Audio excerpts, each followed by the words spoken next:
دا چې اوړی دی او ډېرې تازه میوې پخې شوي، لوګر کې هم سږ کال د هندواڼو د حاصلاتو د لاسته راوړلو وخت دی. د لوګر ولایت بزګران سږ کال د هندواڼو حاصلات ښه ګڼي او خوښ دي چې خواري یې ځای نیولی دی. دوی وایي چې یو جریب ځمکه شاوخوا 1000 منه هندواڼې کوي او د خوند له پلوه ځانګړی نوم لري.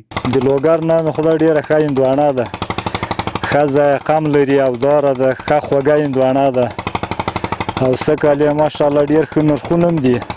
حاصلات تربوز هم خوب است، بد نیست.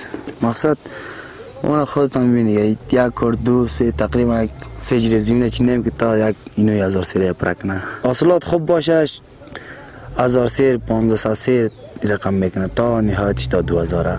حاصلات خوب باشه، خراب باشه دیگه که نمیشه دیگه. د لوګر د کرنې او مالدارۍ ریاست مسؤلین هم په دې ولایت کې د هندواڼو د حاصلاتو ډیروالی تاییدوي او وایي چې هندواڼې د فصل ځانګړې میوې دي او بازار یې ښه دی. دوی همدارا زیاتوي چې بزګرانو ته وخت ناوخته مشورې ورکړي او په اړوندو برخو کې لازمې لارښوونې ورته کړي او اوس تازه د سړو خونو د جوړولو په هڅه کې دي.